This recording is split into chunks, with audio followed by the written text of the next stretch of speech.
Ice is ready, and we are back with another episode of the Empty Netters podcast, brought to you by BetMGM. Sarah Nurse joins the pod, and we've ruined her life by not letting her see Wicked. That actually was an absolute dagger to hear. Oh my God. That was an absolute dagger to hear. But dude, the stories she has, you kind of forget how decorated she is, right? Yeah. It's insane. But the stories she has because here's what the thing is, you hear Olympics, gold medal, whatever. Yep. But it's the little stuff about like almost couldn't play because of this injury. P-Dub almost didn't happen because of you know, it's all those little wrinkles that make that get lost in the shuffle of all the great successes. That's what really blew my mind. She truly embodies a hockey player in every single way. And that whirlwind from second Olympics to today is just nonstop electric factory stories. It's unbelievable. Don't want to waste any more time. Let's get right into the interview. Let everyone enjoy this awesome episode with Sarah Nurse. What a legend. Let's hit it.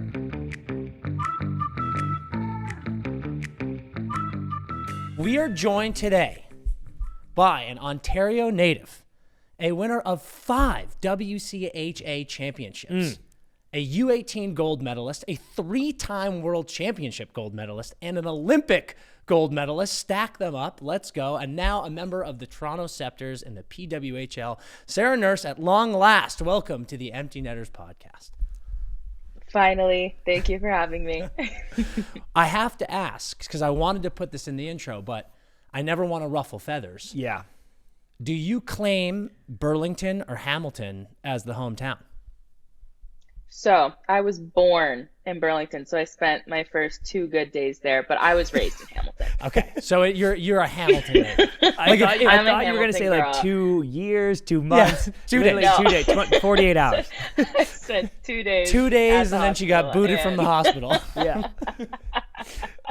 Yeah. That's so good.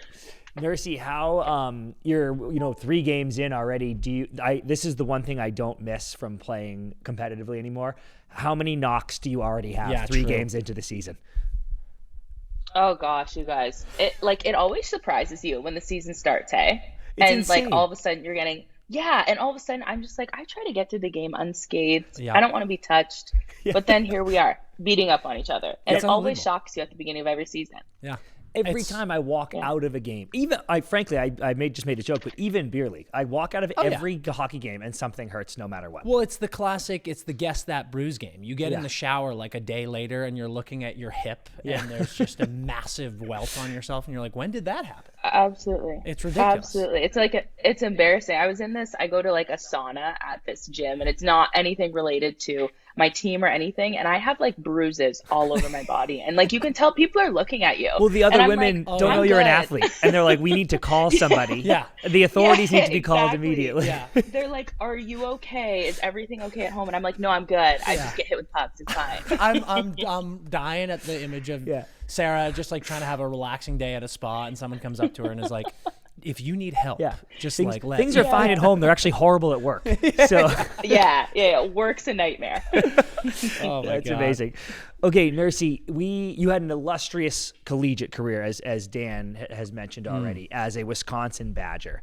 And I want to get into a lot of that with you, but the first thing I have to ask is I found this on the Wisconsin website from when you were there. And there was a question posed to you that said, why Wisconsin? And you said, and I quote, "It is an excellent and well-respected university with a stunning campus and an equally impressive hockey program." End quote. Which has got to be the most cookie-cutter bullshit I've ever heard in my entire fucking life. You're reading that. I was like, dang, that's good. Yeah.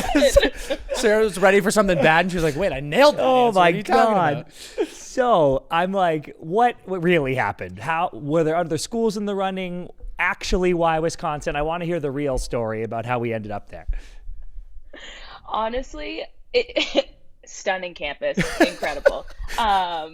But to be fair, I had talked to a bunch of different schools. So whether that be like Big Ten schools, I talked to some Ivy League schools, I talked to some smaller schools, but I realized that I just wanted to go and sit in a classroom of 500 people and just be a number. Like I didn't want anybody to know my name. I wanted to sit at the back of the class. Professors didn't need to know me. My teammates, my classmates didn't have to know me. I just wanted to be student number 447291. Like that's all I wanted. And so I got to Wisconsin. I saw that there were thousands of people on that campus. I was like, this seems like a good time. Big football stadium, big sports. There were great restaurants, great bars as well. And I was like, sign me up.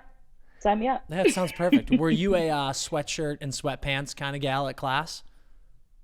No, I was looking cute. Good. I believe it. God. Dude, she's fashion heavy. Cute. Yeah. Yes. That and I pumps was me at up. the business tools. I was at the business school too, you guys. So you can't walk in there with sweatpants. There you go. True. I'm big on this. Yeah. That's one of my claim to fames in college. I never once, not one time, did I go to class in sweatpants because I was like, what are we doing here? It doesn't take that much effort. You got to look good. Got to look good. I'm Absolutely. with you. I'm with Absolutely. I love that take too, because sometimes, well, it's about half and half. But I was going to say, sometimes we hear the exact opposite, where people are like, I didn't want to be a number. You know, and you're like, actually, I wanted to be invisible. That was amazing. Be neither seen nor heard, dude. Yeah. Yes. I was like, make me anonymous. That's totally fine. So it's safe to say you weren't sitting in the front row. No, definitely not. Looking No, cute as hell, but in the back. Yeah. 100%. I was like probably 3 rows from the top. Yeah. Smart. Towards the edge. Yeah. That's towards the very edge. smart. Like get in, Easy get access, out. easy exit access. Because 100%. if you sit in the top row, you're also waving a flag because the professor knows that you're trying to be as far away. Like you got to do 3 rows in, I think, and then close to the exit. 100%. Yeah. Yep. Well, 100%. you had a ton of individual success while there, all rookie teams, all tournament teams. It became an alternate captain. I think it was 22nd person ever to hit 100-point mark at the program. Very cool stuff. But your teams were so incredible too, right? Dan said the 5 championships across regular season and playoffs. But even more impressively, you made the Frozen Four every year you were there, which is ridiculous. Yeah. Now, unfortunately, we have to talk about that a little bit too, because it was like a Minnesota loss in the semis, roller coaster game your freshman year, Minnesota loss sophomore year, Minnesota loss junior year, which I think you broke your wrist. Was that the year you got hurt, the junior year? Yes. Yep. Yes. And then senior year, beat BC, but then run into Clarkson in the final 3-0. So despite never hitting that ultimate prize, which was so tantalizingly close every year for you gals, just what was it like going on those runs and being a part of that program and meeting those girls and becoming those friendships you built, all that stuff? Yeah, I mean, when I look back on my college career, I will say, like, I'm gonna be real here. Not winning a national championship, like, that still hurts to this I day. love that answer so much. Thank you for saying that. I'm serious. Thank you for saying that. But it's true, Sarah, because like that you can't win. Yes, like you don't Like, have once another you're shot gone, at that. You can't win it. Yep. Yes, exactly. So I just think that college sports is so incredible in that way. But to be able to be on some absolutely incredible teams, I mean, Minnesota had our number for the first 2 years of my career. Like, they beat up on us. We couldn't beat that team. Yeah. And then as I got in my junior and my senior year, tides shifted and we started crushing them. And so they're our biggest rivals. So it was always great to beat them. But the teams that I played on were fabulous. Like, my junior year team, we had all Americans, we had people who were with the national teams, and we were great. And that year was extremely heartbreaking because that was like, dang, we had a really good team. We could have won that year. And then obviously going to my senior year, I think that may have been the year that Anne Renee had like a shutout streak too. She was our starting goalie. So she ended up having this like 10 or 11 game shutout streak and nobody scored on us. And so when they finally scored on us, we were like, thank God, nobody wants to hear about this streak anymore. we were so ready for that to be done. But we had so many great players. Were a part of so many great historic runs, and we won a lot. We didn't win the big one while I was there, but I know before and after me, they ended up winning, unfortunately. But it was a lot of fun.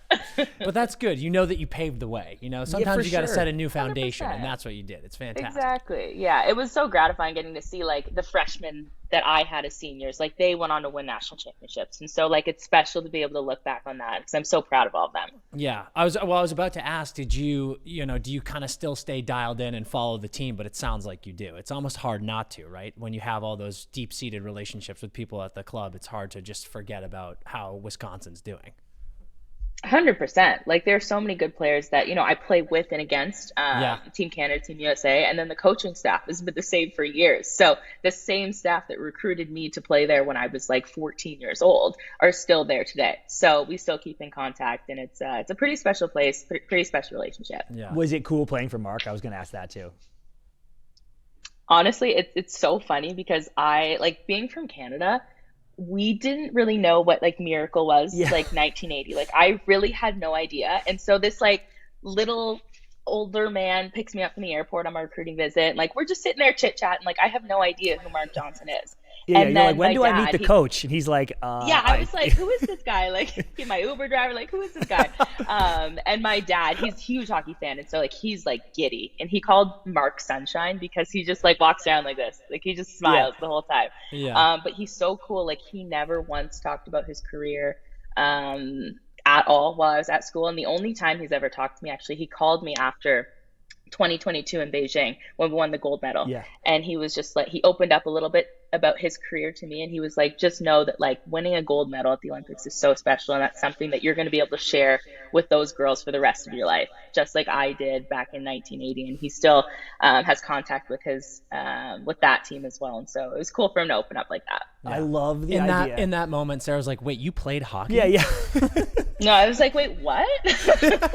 Well, yeah, I love the idea that realize. he doesn't think people know either. Like he's like, Sarah, so in case you weren't aware, I do have Yeah. a gold medal also. Yeah. And I'm like, I'm not He's just like, talking out "Oh, of my by the ass way." here. like, yeah, dude. I did this like little thing too, like really quick in 1980, but like it's fine. Yeah, right? That's a perfect transition. I love talking to people about international play. And, you know, obviously in 2013, you had the iconic moment to wear that national sweater for the first time where you won gold at the World Championships. But then 2018, you get the call that you make the big club. And I love those stories about you being inspired by the 2002 team, watching with your grandma, making gold medals out of construction paper, which is the cutest and coolest thing I've ever heard in my entire life. The fact that they didn't hand you guys construction paper gold medals in 2022 is devastating. To me. I hope so significantly that construction paper gold medal is hanging in the house somewhere still. And if not, we're going to remake it for you. But talk to us about that feeling. I mean, you being so passionate about this opportunity for so long. These stories are the most inspiring thing in the world when it's you're a young hockey player and you're watching this team saying, I'm going to do that one day. And then bang, 16 years later, you are. What was it like when you got that phone call? Yeah, it was incredible. I mean, when I think back to when I was 7 years old watching that game, I remember my grandpa called me and he was like, we're going to watch women play hockey. And at that point, I thought I was the only girl who played hockey. Yeah. And so I was like, what do you mean women play hockey? Like I watched the NHL. I was a huge Leafs fan growing up. And I was like, girls play hockey too. And so I was mind blown when I saw Team Canada and Team USA on the screen because I couldn't believe that other girls played hockey. And my aunt Tracy always says that like from that point on, it was not if I make that team, it was like when I go to the Olympics and you guys watch me play, this is what we're going to do. This is how it's going to go. And she said that I always spoke with that tone of when I go to the Olympics. And so I guess I kind of manifested it for myself, which was pretty special. But getting the call to say that I was even trying out for the Olympic team in 2017 it wasn't a shock to me, but it was like, wow, this dream is so close. Yeah. But it also felt so far at the same time because we had to go through a year-long tryout. We started with 28 girls. They cut the roster down to 23 by the end. And you're going through this year as teammates playing with each other, but you're also competing against each other. So it's a bit of a weird dynamic. And I think going into that year, I was probably player number 28 on the roster. I don't think many people had me in their projected lineups. And so I was very proud of the way that I came out and showed who I was and how well I could play that year. Because being able to say that I was going to the Olympics in 2018 was something that me and my family have always said. And so to actually be real was like, I still get goosebumps thinking about it. I can only imagine. I was just about to say that about what the goosebumps. I can't remember who you all played for in the first group stage game, but the goosebumps must have been insane stepping on that ice for warmies that first time. Yeah, like one of my teammates, Blair Turnbull, and I, it was both our first Olympics. And I remember we were sitting there at the center circle waiting to do like our 3-on-2s. And we looked at each other and we're like, as if we're at the Olympics right now. Like as if we're here doing this. Like this can't be real. So it was cool. It was very cool. Oh, it's amazing. And you obviously had that amazing rivalry with Minnesota in college, and then begins the birth of a new rivalry with you with the U.S. So you're in the group stage. You score your first Olympic goal to win 2-1 against the U.S. in the group stage. Then you come up against them later. Unbelievable 2-2 game goes to a shootout. You end up losing in a heartbreaker. Hearing about the attitude that you clearly have throughout your whole career, how immediately did you think, all right, we're getting them next time? because it's one of those interesting things with the Olympics. It's like, you medal, it's still amazing, right? But you've got to be like, I'm fucking beating pissed. this team. It was so interesting because finishing off the Olympics, like we had a great time. It was so special. Like it was like the tournament of a lifetime, right? It's what you always dreamed of. And then once we came out of that, I remember just sitting in my stall after the game being like, that didn't go the way that it was supposed to. Team Canada we were going for like our 5th gold medal in a row for women's hockey. And to be the team that loses that and breaks that streak, like that's tough. Like you feel like crap. And so coming out of that 2018, it was like, man, we have to wait 4 years to even try again, to try to be on the team, to try to go to the Olympics, to try to win a medal. And so from that point on, it was like we felt like we hit rock bottom. Getting 2nd place in the world, we felt like we hit rock bottom. And we did a lot of soul searching. We worked incredibly hard. We worked very smart as well because we knew that we didn't want that feeling. We didn't want to be disappointing. And coming back to Canada, like nobody thought we were disappointment. Right. Everyone was so proud of us. But after winning in 2022, you kind of see how differently you get treated once you have a gold medal around your neck. I mean, especially in Canada, that checks out so much. Yeah. Holy shit. We're about to get into 2022, but before I go there, what was the stress? And I know there's different rules in Olympic shootouts. People can shoot again, right? So it's not like the more misses means everyone's going to go. You probably weren't sitting there being like, oh, I'm about to have to do this. But what was the stress like of sitting there and just watching that shootout play out? I think there was so many emotions because in that game, I was on the 4th line. Okay. So we didn't get a lot of minutes in that game, but in overtime, she started playing me. And so all of a sudden I'm in overtime playing a regular shift. And I was like, oh my gosh, what am I doing? I'm playing in an Olympic gold medal game. Like I got to remember how to play hockey here. And so after playing in overtime, having not played a lot in the regulation, I was like, oh my God, what if she throws me in here? Like I have to think of a move. Do I even have one right now? Like it's kind of crazy. And so, I was like, oh my gosh, is she going to throw me in here? And it's funny because Megan Augusta was the one who eventually got stopped on, I guess, the winning play or the winning shot for them to win. And looking back, like she has the most confidence in the world. Like you can't tell her anything, and rightfully so. She's so decorated, one of the best hockey players I've ever seen. But for her to take that shot, it felt like right because we had so much trust in her and her abilities. And although it didn't go our way, she was like the perfect person that we could have had to do that. And the ending was tough. And I mean, we're sitting there on the bench and it just felt anticlimactic after that. Because it's like, so are we just done now? Like we lost, I guess, because at that point it's a skills competition. Mm-hmm. Yeah, mm-hmm. That's such a good word for it. I've never really heard it described that way, but that is how it feels. Where you're like, it's how it is. This isn't, that's why I hate it. This is supposed to be the end of Act 2, and then we come back and win in Act 3. Yeah, but exactly. Yeah, 100%. Yep. Okay, so 2022. Before we talk about all the awesomeness of the ending, you had just said, oh, I got to wait 4 years before I have a chance to do this again. But you almost didn't even get to do it again with your knee injury. You weren't really even with the team till after Christmas.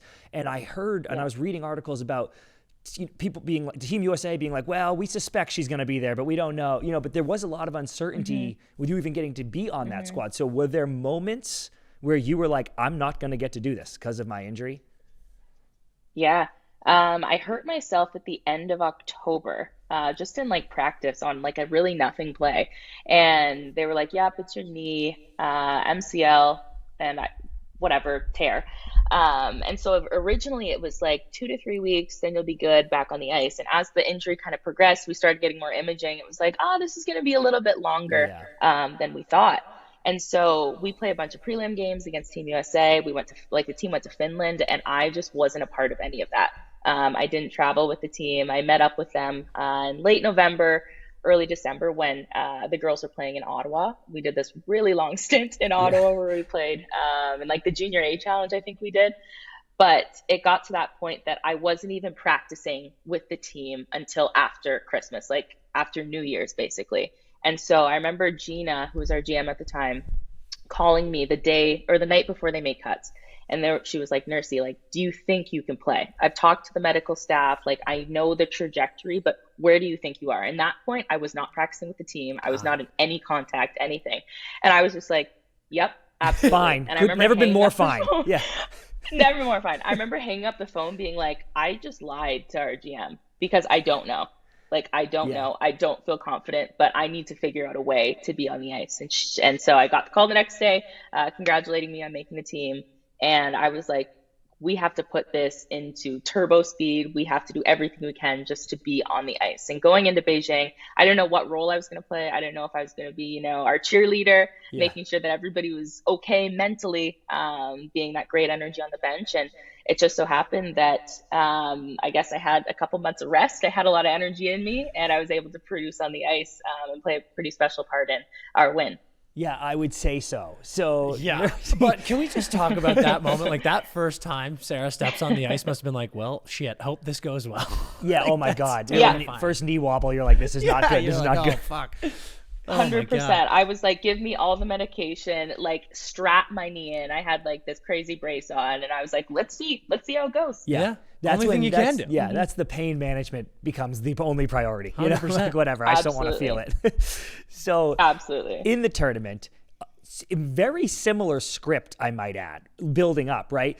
Once again, you find yourself in the same group as USA. Once again, you hand them their only loss in the group stage. You guys get out of it undefeated. You had 4-2 win, I think, if I remember. You had an assist in that USA game. Then once again, you find yourself in the final against Team USA. Deja vu must have been setting in a bit in that moment where you're like, okay, or I don't know, you wanted it, I guess. Or yeah. it might have been a here we fucking go, payback time, you know? Yeah. Yeah. So, it honestly, it was a little bit of both, because we had a tournament for the record book. Like, we pretty much rewrote the record book, our team. Yeah. We scored the most goals. We have like a defenseman record. We have assist points. We have every single record you have. And so as we're going into the gold medal game, we were flying like in autopilot. Like, that's how like dialed in our group was. And I remember going into the gold medal game, I'm talking with some of my teammates, and I was like, it would be the cruelest act of God to take this gold medal from us. Like, the cruelest act. Like, there is no hockey god if we do not win this game.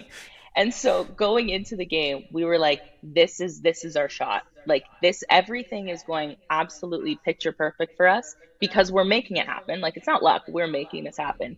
And I remember going into that game, I ended up being the reason our first goal got called off, because I was offside. You were offside, like before the goal went in. Yeah. And so we scored. We're all happy. Everything's great. And I remember coming to the bench, and they were all like, no, Nursey was offside. And I was on the bench already. Like, I wasn't even on the ice anymore. And I remember just looking at Natalie Spooner, and I was like, oh, man, I owe you one. Don't worry. And we went out and scored a couple shifts later. You went out and scored, to be clear. I scored, yeah. You went out and scored. Let the listeners know. You actually got it back. I did. I was like, I got you, girls. I owe you that one. And then from there, like, we were just rolling. They made it tight in the third period, but I don't want to say it wasn't a cause for concern, but we felt so in control of that game. It was just, circumstance. We're in a gold medal game. They're going to throw absolutely everything at us, but we felt so confident, so calm, cool, collected.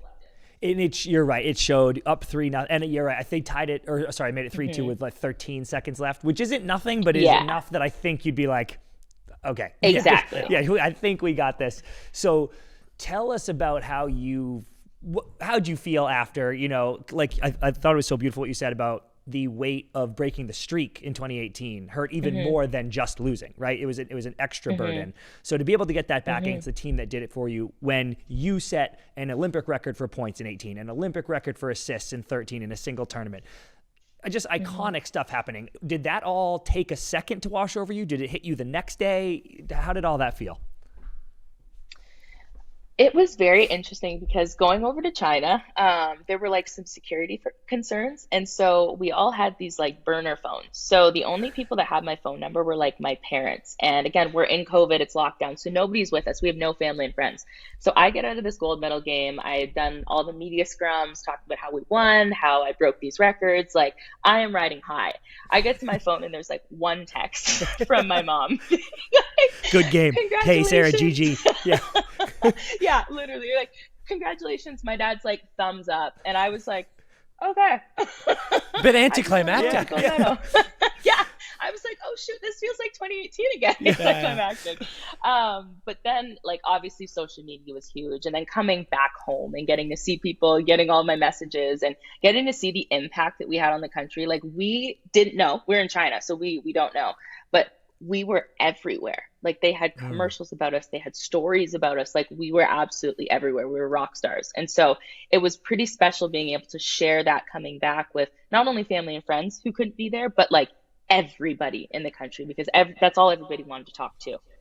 You realize that everybody has an Olympic story. They love to talk about like where they were when they watched your game, or how they felt when they saw you score. And so it's cool to connect with people like that, and it was awesome that we got to do that coming back. Oh, it's amazing. Absolutely, especially with your memories of when you were 7. You know, there's so many girls that just did that with you, which is incredibly awesome. Were there any major highlights of celebration once you were back? Anything you did with the family or friends or whatever? Oh gosh, I don't know. We had a lot. Like we had obviously like a lot of family parties and things like that. Getting to see like my extended family, who I don't get to see very often. My dad, like he's so funny. Like he thinks he's like a local celebrity. And so like we were on the train to a Leafs game one day, and it got like word that I was on this train, and so people kept starting to come. And my dad ended up being in a commercial with me during the Olympics, and so people knew who he was. And so he's sitting there, he's like, yeah, I'm Raj, don't worry, like autographs, I'll shake hands, kiss babies. And I was like, this guy. Like, you guys missed the first period. You're like, Dad, come on, dude. No. 100%. I was like, we got to go, Dad. But no, it was so pretty special. Yeah. I would have milked that for so many months after getting home, being like, all right, new party with these people, I would have gone to Wisconsin. I would have had a party there. It would have been amazing. Yeah. To keep it going with an amazing 2022 you then got to go to the NHL All-Star Game. And you're there, you're out on the ice with Emily, Rebecca, Hillary, Alex, and you're scoring Forsbergs on Shesty. What did that feel like when you compare it to just winning an Olympic gold medal? Now you are being showcased with the NHL's best and really having another opportunity to put the women's game on notice and make people realize how talented all of you are. Was that a really cool moment to be with those other girls and just, playing around with these NHL guys? Definitely. I think it's funny. Now we have our own league, so we get to showcase our talent on a daily basis, a weekly basis. And so it's a little bit different from a visibility standpoint. But when I think back to the NHL All-Star games that we've been at, we haven't had that opportunity. So it's almost like you feel all of the weight of women's hockey on your shoulders, because you're like, I can't mess this up. Like I could set the game back by 20 years if I mess this up. And I remember Kendall Coyne when she did her lap a few years prior. But it's like, man, if she would have fallen on that lap, imagine, what people would have said. And so I just remember being there on the ice in that moment and getting to just like talk to the guys, because we don't get to do that very often. So we're just like chit chatting, talking hockey, talking about life, and then going down on that little breakaway. Like we didn't know what we were even doing at the event. And I remember I just didn't want to shoot. Like I just wanted to do something fun. And so I did that, and it ended up working. And I was like, oh God, that went in. And everybody cheered, and it was kind of crazy, but it was cool. It's something funny to look back on. No, it's not funny. It was all time. That was iconic. Like you pull maybe the most famous shootout move in the history of the game on arguably the best goalie in the game. And I might add, dude, I need this trademarked. You do your Jordan shrug. Like you give a little like, oops. React. I'm serious. Like you literally you Forsberg Shesty, and you're like, oops. No, it's and so like, disrespectful. That is the Jordan shrug of the NHL All-Star Game forever. Oh man. Shoot, I was like, oh God, that went in, and then everyone was looking at me, and I was like, oh gosh, how did we get here? Like, it's a genuine reaction from Sarah, but to all of us, it looks like you're just beaking everybody.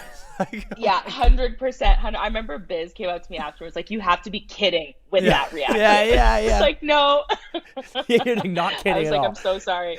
Oh, it's so good. Dead serious. Well, that was amazing, and it was a nice perk that was in South Florida, eh? Instead of absolutely. Yeah. No disrespect to your absolutely. No disrespect to your hometown, but us going to the All-Star Game 2 years in a row, going from Florida to Toronto last year, we were like, shit, this is not as fun, but was pretty cool. Toronto's pretty sick. Absolutely. All right, everybody, it's BetMGM time. You know that we have an amazing deal with them right now, and I just want you guys to take advantage. That's all I want. It's as simple as that. So if you go download the BetMGM app and you use promo code NETTERS, that's NETTERS, you can take advantage of this epic deal we got cooking with them, okay? If you can make a bet from $5 up to $1,500, and if you lose that bet, they take the money that you bet and they put it back into your account in the form of bonus bets so you can try again. How sick is that? It's insane. And we've got all kinds of action going on right now. Hockey's heating up. The Winter Classic's right around the corner. Football playoffs right around the corner. Everybody's doing it.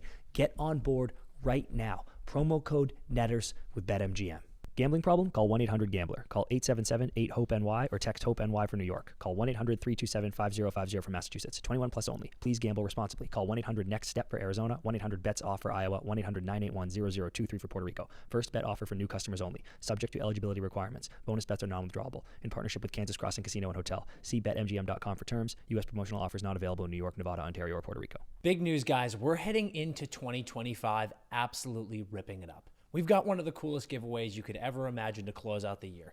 We are giving away a ton of free CBD and Delta 9 products for you, so you can just get banged up for the rest of the year. It's unbelievable. We're going to put this together with some Almost Friday merch, some cool experiences. Basically, there's a link that you're going to click that's in our bio and in the description, and you're going to fill out a quick questionnaire, a couple of questions about how you like to party on the weekend, and then bang, a winner is going to be picked, and we are going to be sending out some of this free stuff. Again, all of this unbelievable product, Delta 9 and THC products, it's going to help you have a great time for the rest of the year. We've got holiday parties coming up, and what better way to enjoy those than by getting a little bit stoned? It's unbelievable. Here's the deal. Hangovers suck. No one likes feeling hungover, feeling lethargic, feeling bloated and terrible. THC, Delta 9, they don't do that at all. They just make you feel fantastic. They make you get a little buzz going on, and then bang, next day you're up and at 'em feeling fantastic. So do yourself a favor and fill out this questionnaire, and we will see you on the other side. You got to be 21 years or older, and then just fill out these questions. Let us know how you like to party, and then we will get it going together. You'll get all these free, amazing THC and Delta 9 products as well as some cool merch and as some experiences, and we're going to rip it up. We'll see you there. So let's talk about some of the inception of the P-Dub, because it's been a crazy journey that's so much more than any of us probably even process, and you were played such an integral role in that. So because you were drafted to the CWHL, right? Then that ends, and it's the PWHPA, and then the P-Dub there's rumblings, right? It's beginning to form. And you played a huge part in talking to the P-Dub owners about the collective bargaining agreement for all that. Can you describe the chaos that was this even happening in the first place? Yeah, it was funny because these conversations with Mark Walters Group and Women's Sports Foundation, Billie Jean King, like these conversations had started and had been going on for probably like a year and a half.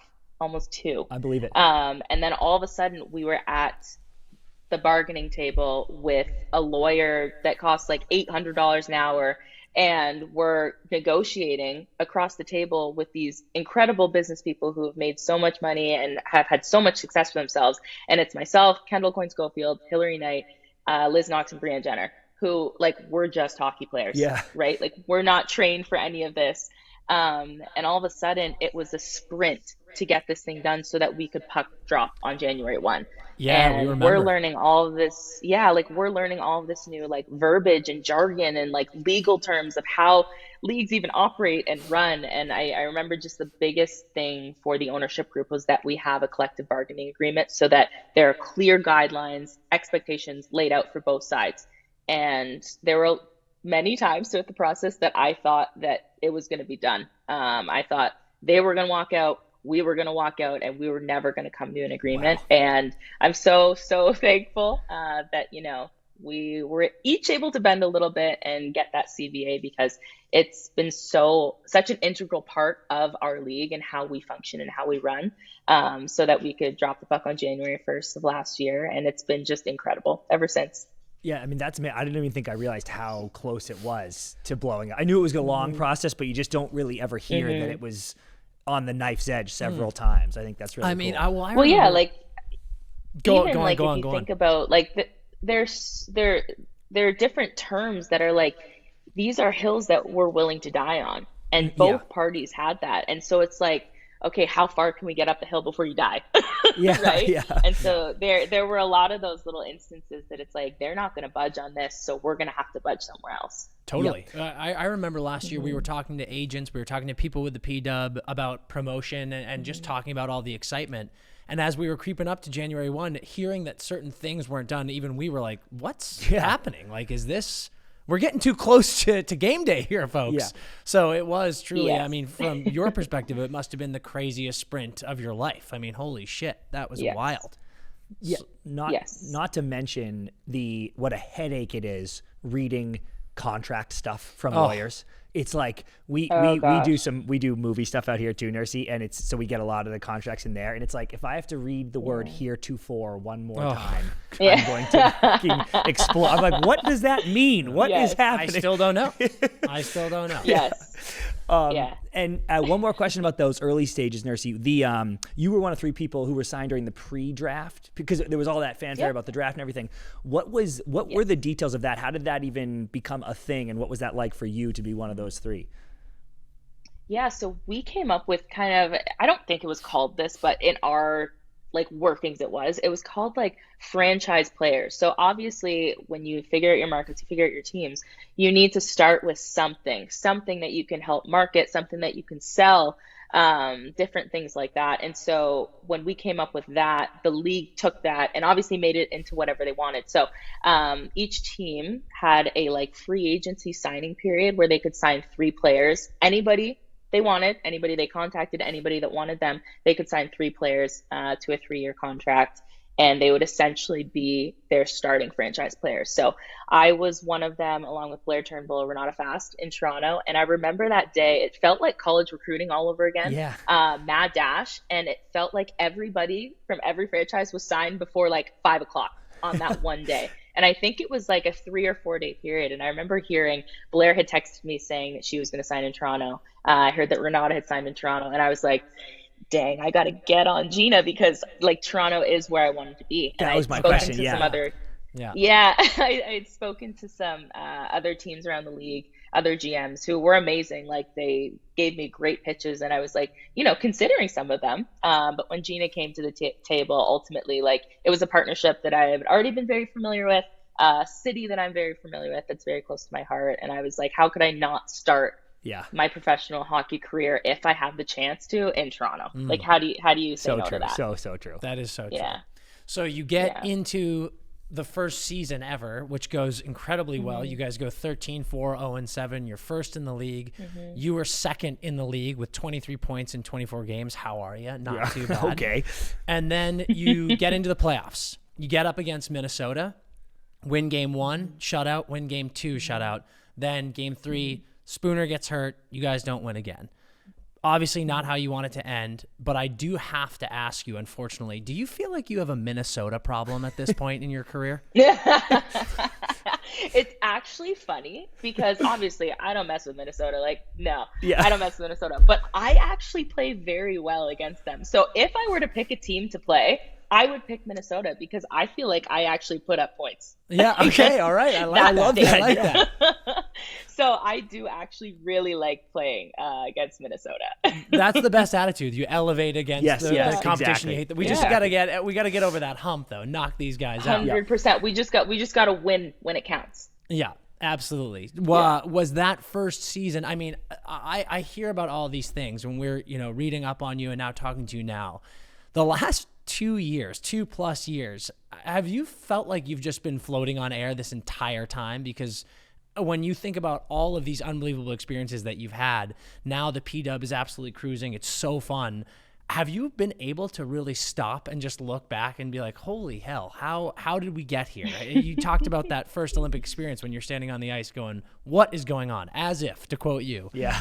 Is there a part of you that feels that way still? That's like, look at this, like the P-Dub's here and we're playing, the championships are being won. It must be unbelievable. Yeah, I think it's been an absolute whirlwind. And to just think of where I was 2 years ago, and to think of where we are today, like it's madness. But I feel like my welcome to professional hockey moment was off the ice actually last year. Oh. We had a really bad start to the season. We went probably like 1-4, 1-5, something like that. And I remember like in Toronto, hockey's big. Like you see us on TV, you see us on the news, and there's this guy, he like stopped me in the street and he goes, "Tough start to the season, hey?" I was like, dude, getting beaked by Toronto natives is you have made it. You have absolutely that is professional hockey in Toronto, folks. 100%. I was like, I didn't need that today, but yeah, very tough start. Oh to the my season. God. Thank you. And so from that moment on, I was like, wow, like this is what we've always wanted though. Like we've talked so many times about how obviously inspiring the next generation, like we want to do that. We love doing that. We've always done that. Yeah. But we've always wanted to talk about hockey, and we've wanted our product on the ice to speak for itself and for people to actually talk about are playing hockey. And so, hey, if we're playing crappy, Toronto media is going to let us know. Yeah. Wouldn't have it any other way. I mean, truly, it's like I feel like in that moment you text Marner and you're like, I get it, dude. Like, Yeah. No, 100%. I'm like, Mitchie, how you doing, buddy? You getting dog too, man? This sucks. Yeah. Oh my gosh, that's amazing. But do you have any milestones? You know, you feel like you get through that first year. How much does that motivate you now, knowing the league's here, we're rocking, we got the new sweaters, everyone's looking like $1 million out there. How quickly did that loss turn into motivation and setting new goals for yourself this season? Pretty quickly. I think when you are like a high performance athlete, you've been playing sports for a long time, you really learn and you understand that like when you lose, you have to learn from it and you have to move on. Yep. Like if you hold that grudge, like it'll be over your head forever. Mm-hmm. So I don't go into a game against like Minnesota being like, oh my gosh, they beat us last year. Like that's not in my thought process. Like I want to win a Walter Cup and I want to beat everybody in the process. I'm not worried about beating one team. I'm not worried about being one player. Like I want to win the Walter Cup, and whoever's going to stand in my way, I want to beat them. Yeah, no, that's the exact right attitude. I love it. The exact right attitude. Absolutely love it. Like we said at the top, I can't remember if we were recording for this. 3 games in so far, 1-0-2. You've got 3 points already, and it's super early days, right? But how's the vibe in the locker room? Does it feel like a championship squad already? Do you feel like, okay, no, we've got a few things to work on and we'll get there, but what's the vibe like? Yeah, I think it's funny because obviously this being year 2, we only have 1 year to go off of. And so coming into an actual season, like you always compare your squad to last year's team, right? Mm-hmm. And so we added so many incredible pieces. And I think that we're really learning about each other as a group, and we're a little bit of a more quiet group. Like we like to have fun together, but we're not like hooping and hollering on the bench, which is something that I'm really, really used to. So being able to like bring the energy and have that like match our talent on the ice. We have so much potential. We have a lot of young talent. We have a lot of high-skilled, like brain-powered players. Yeah. And so we're really excited. I think we're all kind of fitting in and trying to see where we're at as professional hockey players. But great squad, and I'm excited for the rest of the season. Nursey, I read you just triggered something in my mind, but I'd read something from you where you said that and I'm like this too, your personality is you're going to be kind of loose on the bench and laughing with your teammates, even though it's the gold medal game. And I'm not taking it seriously. I'm here to win more than anything, but that's kind of how you get the best out of yourself. When you have a team that isn't as hooting and hollering, do you try to fill that role? Are you like, hey, listen, everybody chill out, it's going to be okay? Is that something that you do? Yeah, I think that I like to be that person that people can like lean on or look to for really whatever, whether that's like a laugh or a joke or a little smile or like a word of encouragement. I really like to hype my teammates up, and I feel like I know what gets everybody going. So like Natalie Spooner, for example, like I've been playing with her for years. And so I'll look at her, and if I can sense she's off, I just look at her, I'm like, Natalie, you're so pretty and you're so good at hockey. And that's all she needs. Yeah. And she's off to the races, and she does the same thing to me. And so like, that's what goes on in a women's hockey bench, by the way. But yeah, I just feel like I know what each of my teammates need. So I try to give that to them. Like, you know, when someone sees something and they realize that they're into it and they didn't even realize it, that is the compliment I never knew I needed when playing I was going to say, hockey. you should come to Beer League on Wednesday, Nursey. Like when I was just struggling, if someone had come up to me and been like, DP, you're a stud. You're You're so dope handsome. at hockey. I would have scored 40 goals this Those season. Nikes you wore today, dude. Wow. I so never sick. knew. Yeah. I never knew I needed that, but I definitely did. Holy shit. Well, there you go. Incredible. Wow, this is big. I have 3 quick hitters about your squad and the PW for you I want to ask you. Number 1, how you liking because I love it. Well, I guess I shouldn't have leaded the question, but I love it. But how you liking the 3 points for a win, 2 for OT win, 1 for OT loss? How do you like the point breakdown so far? I love it. I think the point system, it makes everything so, like, the stakes are higher for every single game. Yeah, and I just think that for us, even like overtime wins, overtime losses, like those make such a big difference. If you can beat a team outright and having those 3 points, it honestly is what propels you into like a first place or what can find you at the bottom of the standing. So I love the point breakdown. It's the biggest no-brainer ever. I love that. Like you just said it so perfectly. Yeah. You deserve to be rewarded for beating a team outright. We were watching Absolutely. I think it was maybe Bruins, Red Wings the other night, but 2 teams that were kind of in early days, but in the bubble-ish for the wild card spot, and it was tied, and they were just dicking it around for the last 2 minutes. And the announcers were like, "Oh, they need the point. You can't have come this far and not lose a point." So they're both trying to get to OT, and I was like, "That sucks." Yeah, they should try to win Yes. right now. I agree. Yeah. Okay, and then I need you to be honest on this one. How badly do you want to bring a cup to Toronto before the Leafs? I would love to bring a cup to Toronto with the Leafs. I think that would be great, but I mean, Get out. Ooh, political answer. PR answer. PR trained. I am media trained. No, I would absolutely love to bring a championship to the city. I remember watching like the Raptors win and seeing the parade.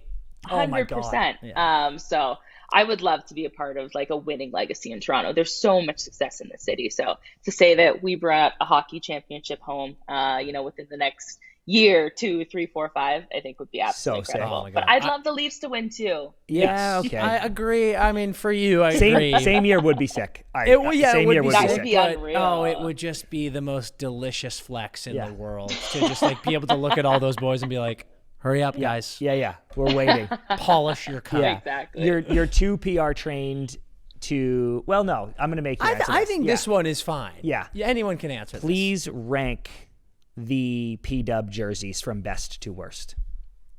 Okay. Am I allowed to, is my jersey included? For sure. And I think I'll believe you if you put yours first. Your jersey absolutely has to be included. And we're here to tell you this is a safe space. You don't have to put Toronto 1 if you don't feel it's 1. Okay. I am going to put Toronto 1. I'm going to put Montreal 2. I will put Minnesota 3. Ottawa 4. Boston 5. And New York 6. Dan, thoughts? I don't have much. I'm not upset by much of this. I think I think the top 3. What was 3 again after Montreal? You went Minnesota. Minnesota. Yeah. Minnesota. Boston is I like low. the Boston one. That was my only one I disagree with you on. Are you not a Green fan? No, I am a Green fan. I wanted it to be executed a little bit better. Interesting. This is no shade. But I feel like the color scheme, if they execute it well, it could be sick. Like, think of the teal, the dark green. I know. Maybe it's the navy blue. I'm not sure. Something about it. Okay. I mean, to be honest, as growing up around the Boston area, I was really happy. Remember those early days when we were starting to hear some of the team names being thrown around? Boston Wicked was being thrown around. Oh, yeah. And I'm just really glad that didn't happen. Same. That's all. Yeah, I know the first iterations of the teams, I heard some pretty bad responses too. So I'm pretty happy with I'm happy how where it it shook ended out. up. Yeah, I am too. Yeah. And then we can't skirt by this topic without bringing it up. Do you feel like you love the similarities with the Taylor Swift music video or hate the similarities with the Taylor Swift music video with your jerseys? Oh gosh, I mean, like when I look at Taylor Swift, like she's an icon. I was actually at the concert a couple weeks ago, and it was like the greatest 3 hours of my life. I didn't even know I liked Taylor Swift like that. Greatest 3 hours of my life. So see a strong woman in a position of power. I think it resembles so much of what we're doing with the PWHL. So it's very cool to see her do her thing, and then obviously us being in our hockey lane. I like that spin, actually. That's pretty good. I actually like that spin a lot. The Taylor Swift cheerleader logo, this was paving the way. I like it. This is beautiful stuff. All right, Sarah, we're going to get into a game that we play with all of our guests before we let you go. It's called Pass, Shoot, Score. Taking a quick break to talk to you guys about Ricky Spirits. If you haven't gotten on the Ricky Spirit bandwagon, you need to make that adjustment immediately in your life, okay? Because these things are the #1 canned cocktail for Dan and I right now. It's amazing with the flavor profiles they've got. They've got vodka and tequila, first of all, so whatever you want, you're going to find a winner. This one, tequila grapefruit, this is actually a DP specialty, I have to say. I'm more of a vodka guy. They've got the vodka cranberry. They've got black cherry. We're talking lemon lime. They have a new watermelon tequila, too, which is a very, very special product, I might say. It's 7% ABV. There's 1.5 shots per can in this bad boy. Okay, so when we're getting the night started, when we're about to have a big weekend, when we're watching puck with the fellas, whatever we're doing, we've got a case of Ricky by our side because it's the exact concoction that we need to get the night going. So what you need to do is go to www.rickyspirits.com and check out everything they got because it's some of the finest distilled mixes you can get. Okay, so go check it out right now. Basically, the game is just a ranking system. We're going to give you 3 things that are specific to you. You have to rank them your least favorite to favorite, but you know, a lot of these will be, you love them all, but you just got to rank them 3 to 1. Pass is going to be our 3. Okay, so pass is the least. Yeah, exactly. Look at that. Yeah, she gets it immediately. She's a pro. Score. Score is the best, pass is the least. So the first one is going to be Sarah Nurse likeness moments. So things where we've seen you. Pass, shoot, score. On a box of Cheerios, the Sarah Nurse Barbie doll, or the cover of NHL 23. Oof. Okay. Score Barbie, shoot NHL 23, pass Cheerio box. And like that hurts me because I freaking love Cheerios. But the Barbie was like out of this world. Hell yeah. Okay, so we love all 3. Of course we do. Of course we do. We do. We love all 3. So I have to ask, for one, is it still weird to you, or was it ever weird to you when you walk around and you see adverts of yourself, like when you're walking through the stadiums and there's just a massive Sarah Nurse there? Are you used to it now, or are you still kind of like, that's crazy? I think in like the stadiums, in a sports setting, I feel like it's normal. Like I'm on the team, so like of course they're gonna have a picture of me or so. Like I feel like that's normal. What I don't find normal is like walking through a mall, or if I'm driving down the street, like right by my house, there's a huge Adidas billboard of myself that I drive past every single day, and it says, "You got this." And so sometimes I'm having a bad day and I'm like, no, I'm not. Wow. I got this. Imagine getting motivation from yourself. It's crazy. It should say, hey, that billboard, Nursey, that billboard should say, Sarah, you are pretty and you are good at hockey. Yes. You'll be buzzing for the rest of the day. I will say, like, that's a lovely example of that. I once did a commercial for 47 brand, and in the commercial, I'm wearing New York Mets stuff. And I remember it coming out and being so excited for my friends to be like, whoa, look at this. Good for you. But instead, it was all of my Boston friends just screenshotting it and sending it to me, being like, you fucking traitor, loser, asshole. And I was like, guys. You're like, there you go. It's actually so funny, like seeing your family and friends' reactions to things like that. Because I remember when I called my little brother and I was like, hey, like I'm going to be on the cover of NHL, like thinking he was going to be like, I'm the coolest thing ever. He's like, I mean, do you get a free code? Yeah. And I was like, sure. Oh, what a rat. I can get you the game. Wow. Yeah, absolutely. Like he's still not impressed by it. So I get him free code every year for NHL. That's all he wants. That's cool. Right. I didn't know that. That's perk. Cool. Cover players get the free code every year. That's huge. Although, I mean, you got to hold that over him for like no Christmas presents from now on. Like I got you for the rest of your life. 100%. Yeah. 100%. I'm like, what did you do for me lately? Because I heard NHL comes out this week. Yeah, that's so good. Fantastic. I love it. Nursey, how many Barbies did you have? Be honest. Oh, my mom went around and bought a lot. And so we probably have like 5 in our house.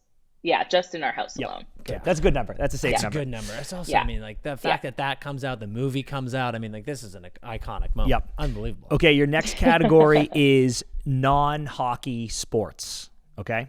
Okay. Pass, shoot, score, basketball, volleyball, tennis. Ooh, score volleyball, shoot tennis, pass basketball. Nice. I thought tennis might pass, but I've heard you say a lot of good things about volleyball, but I thought tennis might jump it because I know you're big into that too. I love volleyball. Tennis is so fun. So fun. It's elite. Are we beach or indoor volleyball? Honestly, I prefer indoor because I don't like sand. Oh, but fair. I think that beach is very entertaining. Listen. Sorry, I know y'all are. No. Listen. Fair. Very fair. Like being we're California guys now, and I love beach volleyball, but you get going, you play for a while. My feet are torn to shreds after a couple hours. And you're sweaty, so And it sticks to you. You're sweaty. Yeah. Yes. Yeah. But I actually watched beach volleyball in Paris for the Olympics, and it was so entertaining. Yep. So very fun to watch. It's going to be cool here. Next Summer Olympics is here, so in it's LA. gonna be, It's going to it's be gonna Yeah. be elite. Nursey, we Exactly. heard you say that our girl, Erin Ambrose, is a very good spike ball player. And I do think that you and Erin might have to take on Dan and me in a spike ball game next time we're all together. Oh, bet. Yeah. Bet. Easy. We are Say big. that. We are big spike ball guys. And because we love you, we'll find a big patch of grass to play it on, not at the beach. So it'll be great. Okay, perfect. I appreciate that. Okay, no overhead, no roof, no anything like that. Oh, We're no, gonna no. go just free. We're outside. Okay. No sand. No sand. Lots of sun. No No sand. sand, no sand. Yeah. I love that. Okay. Next one is songs. Pass, shoot, Okay. score. This is going to be difficult for you. I'm predicting. Yeah, this is gonna be a hard one. Love Like This by Natasha Bedingfield and Sean Kingston. Like This by Kelly Rowland and Eve. Sheesh. That's What Makes You Beautiful by One Direction. Oh. Okay, we're gonna score One Direction. Let's go! That Wow. song. We are scoring. We are scoring One Direction. Come on. And then I would say, like this, Kelly Rowland is going to be my shoot because it's more pump up, it's more hype. Yeah. And then we're going to pass Love Like This, even though I love that song. I think it was on your Spotify rap. I heard. I know. Yeah. It was. I still listen to it. In my Lover Girl era, you know? Yeah, I get it. I mean, listen, Natasha Bedingfield gets the blood pumping. I'll tell you what. I mean, 100%. just bangers. What's your Yes. favorite 1D song? Oh, I have so many. I love Stockholm Syndrome, One Thing, Little White Lies. Like I've seen these guys in concert 6 times. Stop it. Yeah, dude, can you That believe that? cannot Yeah. be real. 6? No, every time, 6 times. One year, one tour, it was Wow. twice in a row. I've gone to see them every single time they're on tour. I mean, 1D slaps. Yep. I Yeah. say it all the time. It's another 1D songs are those things. I don't care who you are. I don't care what you're into.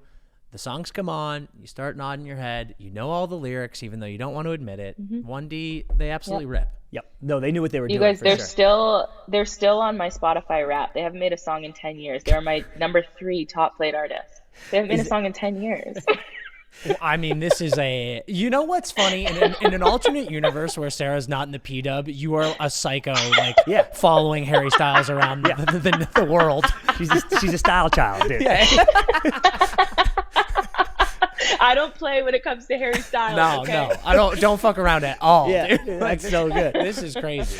What do you listen to pregame? Is it 1D or I heard you listen to some Beyonce pregame too? Is it still her? No, I'm definitely a Beyonce girl, but lately it's been Wicked.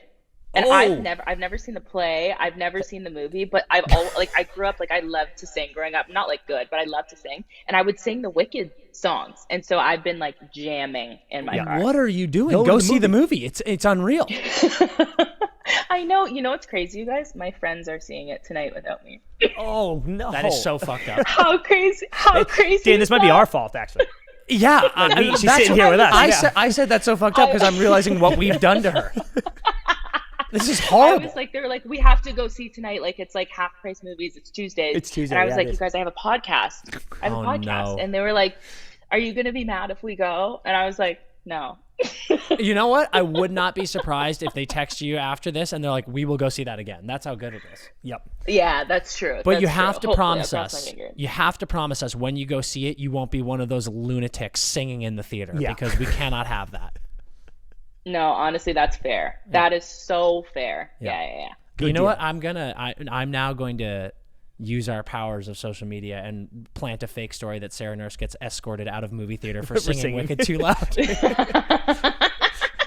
And people will believe Gets it. kicked Her teammates out. will believe it. Like, she is singing all the time. Absolutely.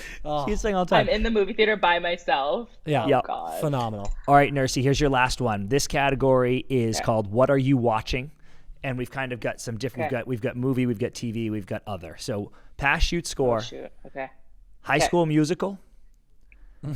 Ooh. A reality show from HGTV, TLC, Food Network, something in there.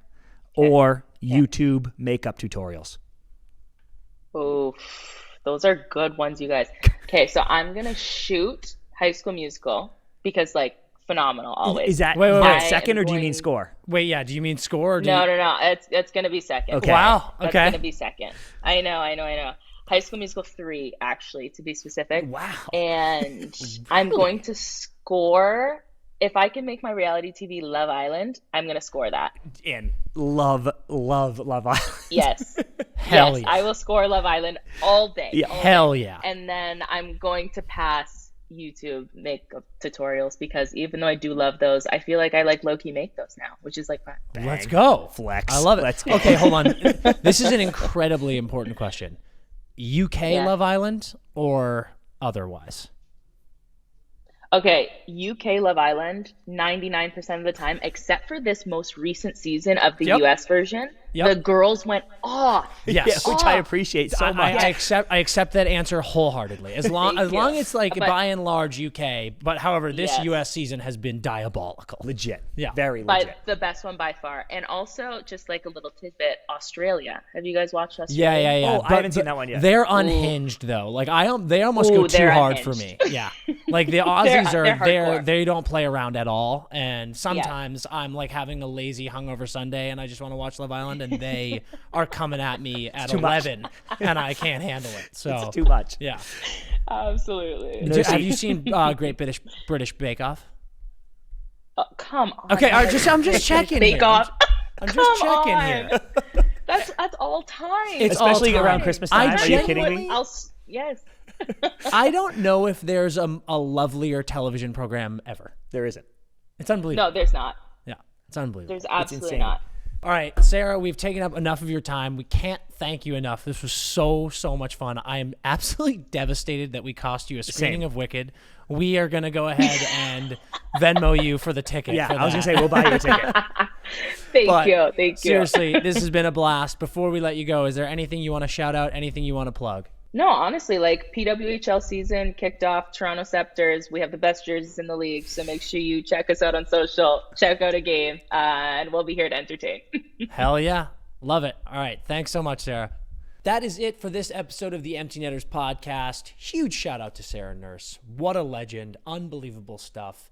Glad we finally got her. I know, Dan. I was right about to say that. Been trying to make this happen for a while. Was thrilled she was down to sit down because, once that season ramps up again, I knew it was going to be tough. Snuck her in here. Well worth the wait. What a time. Unbelievable. Absolute rock star. It's not every day you get an NHL cover athlete on your podcast. And I got to just give Sarah a quick shout out. There was never a moment of any hesitation whatsoever. It was like, hey, you want to come on the pod? She was like, fuck yeah. Yeah. Just a total home. Hell yeah. Absolutely love to see it. So, huge thank you again to Sarah Nurse. Thank you to all of you. Unbelievable times. And until we see you next time. Skate hard.